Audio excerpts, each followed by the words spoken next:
Bienvenidos a este nuevo programa desde la otra acera. Con mucho gusto desde la APSE nos interesamos por informarlos sobre las situaciones que se están dando en el país para generar opinión. Eso es muy importante en nuestro país. Hoy tenemos el tema la corruptela de las grandes empresas, un tema que ha estado en esta semana, en esta última semana, puesto en el país, muy importante, que nos afecta mucho. Para esto tenemos varios invitados a los cuales pues de antemano agradecemos la cooperación, la ayuda que nos dan en estos programas.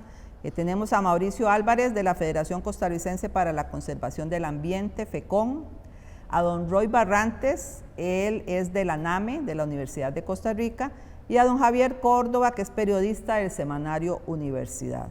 Entonces, agradecemos a todos los que nos están acompañando hoy, disfruten el programa, aprovechenlo, y le damos pues también la bienvenida a Sofía, que está aquí con nosotros.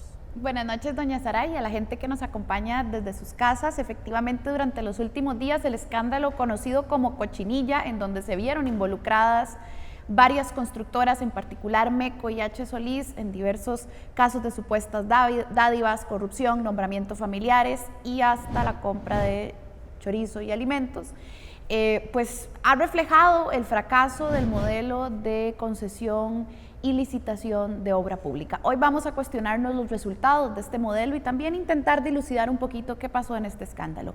Escuchemos la editorial que la APSE ha preparado para ustedes esta noche.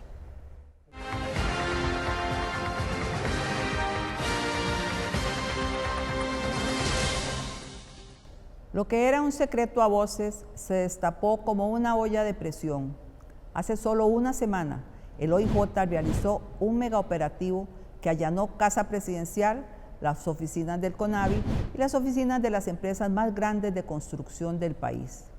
¿La razón? Pues investigar uno de los casos de corrupción más grandes de la última década: sobornos, dádivas y hasta 10 kilos de chorizo. Se calcula que hay una malversación de fondos por 78.000 millones de colones. En resumen, las megaempresas Hernán Solís y MECO se habrían aprovechado de su oligopolio de la construcción para adjudicarse jugosos contratos, pasándole por encima a la ley e influenciando políticos y funcionarios para tapar los abusos que estaban dejando a su paso. Entre el 2007 y el 2015, la megaconstructora MECO recibió contratos por cerca de 135.000 millones de colones. En el 2016, en un concurso que supuestamente iba dirigido a pymes, empresas de familiares de Hernán Solís se habrían adjudicado más de 12.000 millones de colones. Eso no es todo. Para el año 2019, el presupuesto de conservación vial se lo dejaron prácticamente todo a MECO y Hernán Solís, por una suma de 177.000 millones de colones. De los 22 contratos de conservación vial de la última década, 20 los acapararon MECO y Hernán Solís. Del 2018 al 2021, durante el gobierno de Carlos Alvarado, los contratos que se repartieron MECO y Hernán Solís suman 140.000 millones de colones entre municipalidades, entidades autónomas y el gobierno central. ¿Oligopolio dónde?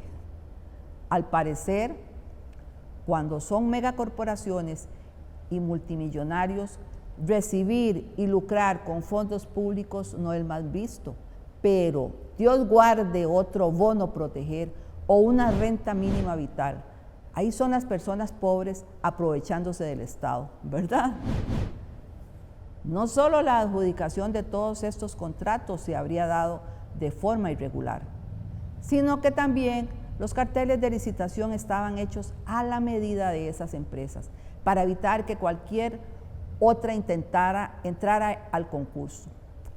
Claro, el libre mercado.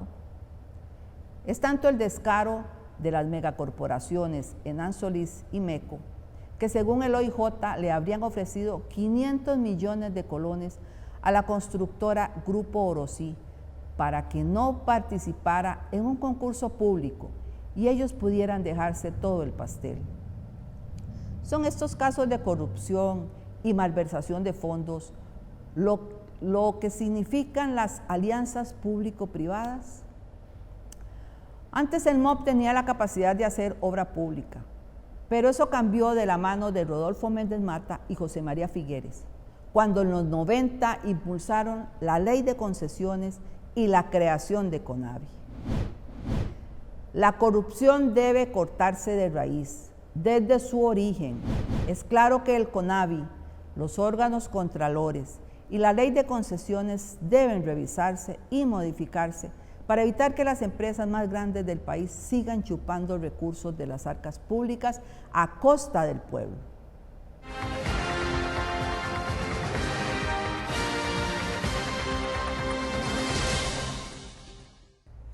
Bueno, y después de escuchar la editorial de la APSE para esta noche, les recordamos que el tema que estamos tratando son los lazos de corrupción asociados a las megaconstructoras en los procesos de licitación de obra pública. Vamos a ir a un corte comercial y regresamos con los invitados e invitadas de esta noche. Su dinero siempre disponible con la mayor seguridad. Tramite la tarjeta de débito con mayores beneficios para usted. Y al hacerlo, puede ser el ganador de 200,000 colones. Nuestras tarjetas le premian. Sus tarjetas de Caja de Ande pueden darle grandes premios. Caja de Ande. Te prometo que te voy a acompañar siempre. Pasarán meses, años y seguiremos juntos. Porque mi compromiso es cuidar tu pensión complementaria antes y durante tu jubilación. Vida Plena, operadora de pensiones. Regresamos del corte comercial. Esta noche estamos hablando sobre el escándalo más reciente, conocido como la cochinilla en los procesos de licitación de obra pública. En realidad este caso es resultado de un modelo de concesiones que desde hace ya un par de décadas opera en el país, a través del cual el MOB dejó de construir y se le delegó esas tareas a las empresas privadas que licitaran. ¿Cómo ha funcionado este modelo de licitación? ¿Cuáles han sido las consecuencias? ¿Y cuáles son los antecedentes del caso más escandaloso de corrupción de los últimos años que actualmente se ha destapado? Escuchemos.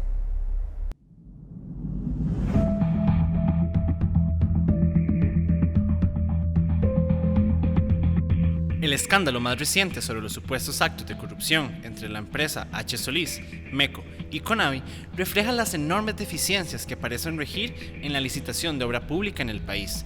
De hecho, el pastel de los contratos hace rato que se lo vienen repartiendo entre un par de tagarotes.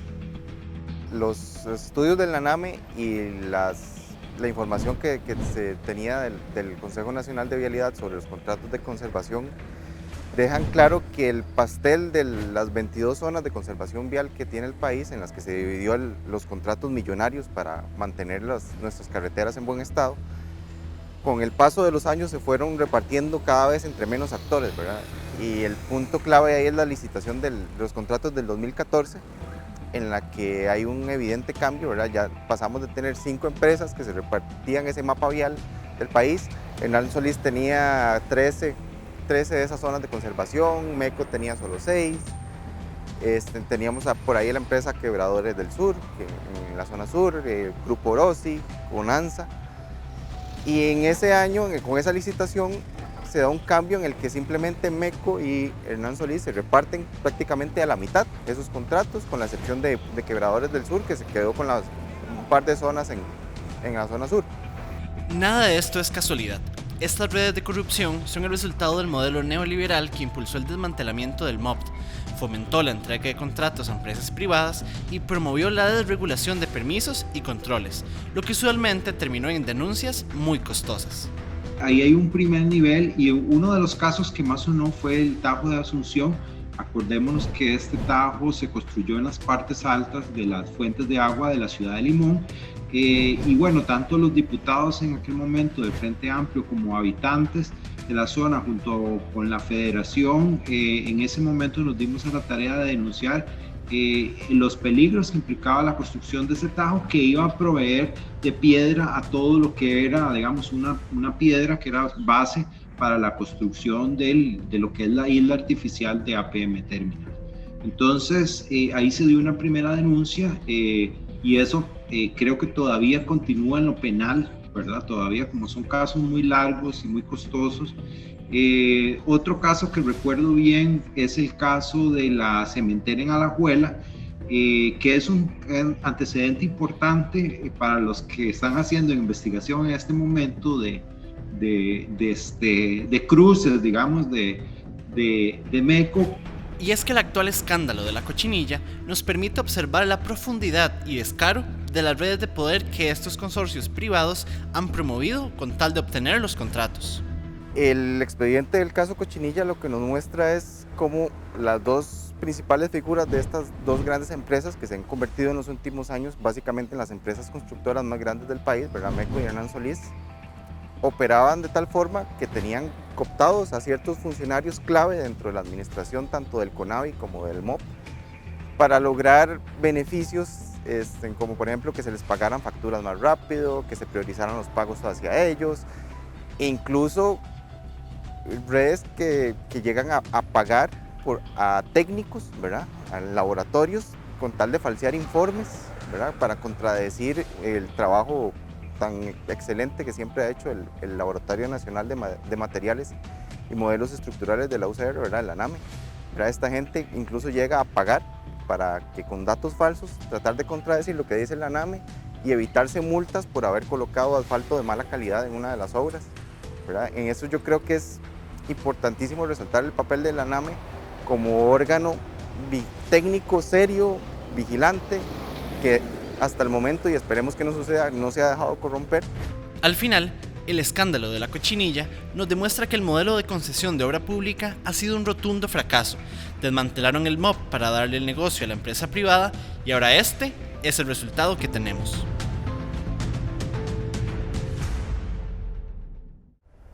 Bueno, y adicional a las entrevistas que nuestros invitados nos han regalado esta noche, también hemos hecho una especie de resumen que tiene el propósito de amarrar algunos hilos de este escándalo. Veamos el video que producimos para ustedes.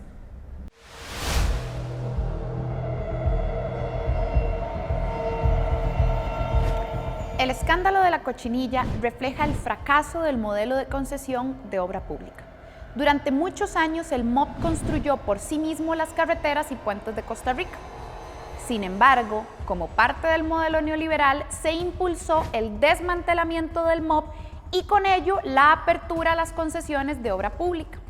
Así, en 1998 se aprueba en la Asamblea Legislativa la Ley General de Concesión de Obra Pública con Servicios Públicos, Ley número 7762.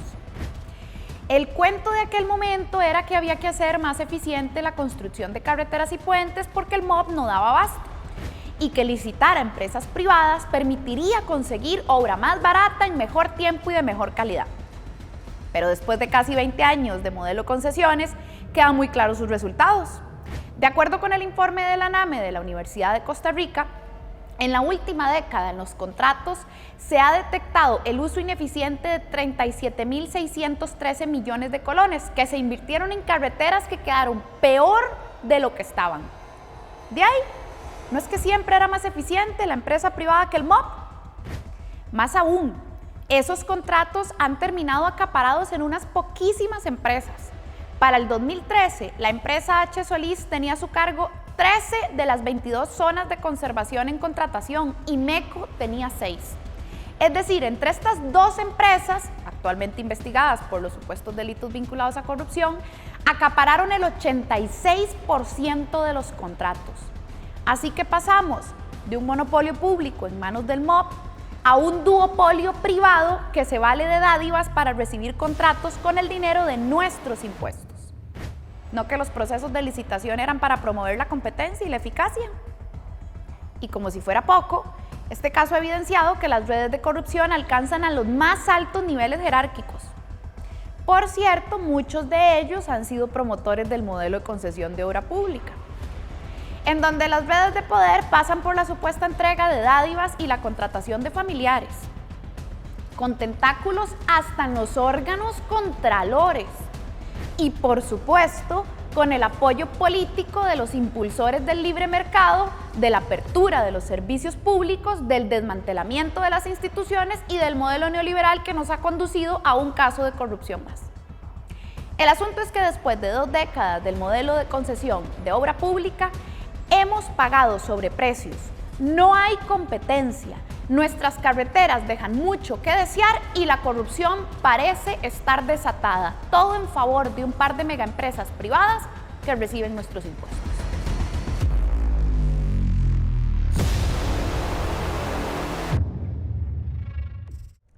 Bueno, y este recuento que veíamos nos permite observar algunas de estas redes de poder, de hasta dónde están llegando, la Contraloría, algunos políticos muy conocidos, por supuesto el CONAVI, el MOP y desde luego el papel de estas grandes constructoras involucradas en una especie de duopolio donde han concentrado contratos, doña Saray. Sí, es muy lamentable, pero bueno, por dicha que se pudo descubrir todo esto, ¿verdad? Porque se evidencia realmente que hay mucha corrupción, demasiada corrupción en estos momentos en los que estamos en luchas internas en las organizaciones con cuestiones de empleo público y todo esto. Dice uno, ¿cómo es posible que encima de que están presionando al pueblo, están presionando a las organizaciones, a los educadores, a la población, ¿verdad?, con condiciones tan difíciles, resulta que nos aparece un caso de corrupción que, o sea, no termina de creer lo que está pasando, ¿verdad? Tiene tantos hilos por todo lado, ¿verdad? Es una telaraña, es tanta la ambición de poder, que aparte de que tienen concesiones, aún así buscan más y más en las cuestiones ambientales, en cuestiones con otras empresas ahí que hacen familiares, ¿verdad?, para tener más. O sea, la ambición es grandísima. Ese es el peligro de todas estas situaciones y que es importante que la población lo conozca. Así es, y es que el caso de la cochinilla además parece ser el combo perfecto de corrupción, ¿no? Se apoderan de contratos estatales, están citados en los Panama Papers en el caso MECO y además son donantes de campañas electorales de algunos partidos políticos. El combo completo del poder. Vamos a ir a un corte comercial y regresamos con la última parte del programa. ¿Es el déficit fiscal culpa de los empleados públicos? No, las causas del déficit fiscal son el fraude y la corrupción. Los trabajadores públicos son los que más ganan. No, docentes, conserjes, policías, enfermeras y otros puestos tienen salarios que apenas dan para pasar la quincena. Solo el sector privado produce riqueza. No, en los últimos meses se ha demostrado que nuestra principal riqueza es la salud pública. Si vamos a hablar de empleo público, hagámoslo con claridad y transparencia. Volvemos del corte comercial. Esta noche estamos hablando sobre el escándalo de la cochinilla, el caso reciente de supuesta corrupción en la licitación de obra pública que involucra a las empresas H. Solís y MECO.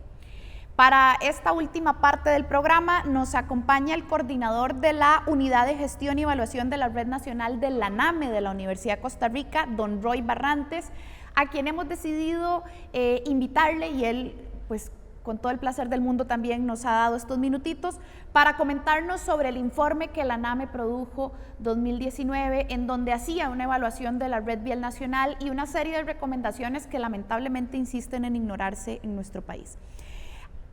A don Roy le hemos empezado por preguntar cuáles son las características que presentan las calles que están en mal estado. Es decir, sí, la mayor parte de la red vial nacional pareciera estar en verde o amarillo, pero hay un 11.05% que está peor que hace años. ¿Cuáles son las características de esa red vial nacional que más bien se ha deteriorado en cuanto a calidad? Lo más interesante que podemos extraer de estos informes, como son tan detallados, es cuando nosotros tenemos esta enorme red vial de Costa Rica de 5.000 kilómetros, ahí van a haber carreteras que van a requerir de mantenimiento, de rehabilitación y de reconstrucción. El problema es que todas esas carreteras se han metido dentro de una práctica de mantenimiento. ¿Eso qué quiere decir? Que a aquellas carreteras que requieren reconstrucción también solo se les da mantenimiento. Entonces, estos son trabajos que nosotros en los informes hemos denominado como inversiones ineficientes. porque si una carretera requiere reconstrucción, no voy a lograr mejorarla haciéndole trabajos de mantenimiento. Algunas otras incluso que también requieren rehabilitaciones o rehabilitaciones mayores, si solo les damos labores de mantenimiento, entonces no vamos a lograr una recuperación efectiva de estas carreteras, y eso no es una inversión eficiente. Así está designado en el informe. Sin embargo, en el 2016, y esos 11 kilómetros a los que usted hace referencia, probablemente son kilómetros que, como le decía, requerían de una reconstrucción total y se les dio mantenimiento. Entonces no se logra una mejora significativa. Más bien lo que se logra en todo caso es un deterioro, porque esas carreteras siguen sometidas al mismo nivel de tránsito, al mismo nivel de clima, a la misma topografía, a todas las amenazas, digamos, y los retos que tiene la red vial nuestra, que es una red compleja. Es decir, en muchos de estos casos en los que la red vial nacional está peor que antes es porque se le da mantenimiento cuando en realidad necesita reconstrucción. Pero además, a don Roy hemos aprovechado para hacerle la pregunta sobre cuáles son esas recomendaciones que la NAME ha hecho para Costa Rica en términos generales de cómo administrar esa red vial nacional y en términos de calidad de esas carreteras y puentes. ¿Cuáles son esas recomendaciones de la NAME de la UCR? Hay recomendaciones desde, digamos, operativas, desde introducir ciertas técnicas al país que son ampliamente conocidas a nivel mundial, que todavía Costa Rica no implementa, no sabemos realmente por qué, que definitivamente contribuirían mucho a mantener la condición del patrimonio vial, digamos, en buen estado, como tratamientos de preservación, entre otras cosas. Pero hay una en particular que siempre nos hemos enfocado por darle un mayor énfasis, que es la necesidad de implementar, de crear e implementar en Costa Rica lo que se conoce como un sistema de gestión de activos viales. Es un sistema que nos permita controlar realmente cuáles son las actividades que debemos hacer, en dónde debemos hacerlas, cuándo debemos hacerlas, y de esta forma vamos a poder optimizar los recursos. Los recursos del CONAVI son muy limitados. Eso equivale a cerca de un 23% del impuesto al combustible, anda alrededor de unos $300 millones anuales, y es un porcentaje de recursos que no aumenta en el tiempo. Es muy pequeño y muy estable. Entonces, ante esta limitante económica, es muy importante que se cree un sistema. Además, tenemos una base legal para esto, que es la misma ley de creación del CONAVI. Creo que en su artículo 26 define que todas las decisiones deben tomarse en función a un sistema de este tipo. Hoy por hoy ese sistema no existe formalmente establecido en el CONAVI, y nosotros en el ANAME venimos luchando desde hace más de 10 años para que esto se vaya instaurando, para que esto se desarrolle y para que esto logre optimizar los recursos. Estos sistemas son, digamos, una enorme herramienta para poder hacer las cosas bien, de forma transparente, ¿ok? Y de forma eficiente. Como le decía, en el 2019, a través de una directriz del Consejo Administrativo de CONAVI, se dio un paso importante, que era utilizar toda la información que la NAME genera de forma permanente como la base de las decisiones. Esto es también la base de este sistema de gestión de activos. Eso para mí es la principal recomendación que nosotros hemos venido dando casi que desde el principio. Bueno, y agradecemos a don Roy de la NAME de la Universidad de Costa Rica por habernos regalado estos minutos y haber sacado de su tiempo para explicarnos cómo el ANAME, una unidad muy seria de investigación de la Universidad de Costa Rica, tiene años de estar haciendo algunas advertencias y sugerencias que pasan desapercibidas, doña Saray. Sí, es una institución pública, ¿verdad? Y se caracteriza porque nos ayuda en todos estos espacios técnicos. Esa parte es muy importante rescatar. La gente tiene que comprender que hay instituciones públicas que de verdad son las que respaldan lo que sucede en el país para que sea en las mejores condiciones. Y en este caso puntual que estamos hablando, la NAME ha estado constante con sus informes. Si ustedes revisan, podrán ver cómo ellos cada 2 años van dando informes y hacen comparaciones, hacen recomendaciones, como decía don Roy.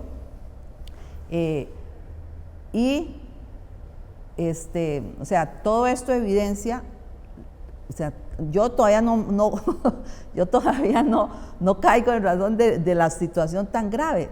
Uno lo que compara es cómo se ven situaciones de corrupción tan grandes en todos los niveles, con la NAMI informando y diciendo hay cosas que no se están haciendo bien, buscando que tengamos las mejores condiciones en las carreteras en este país, en las que pagamos todos impuestos, y que haya grupos organizados que meten sus tentáculos por todo lado, ¿verdad?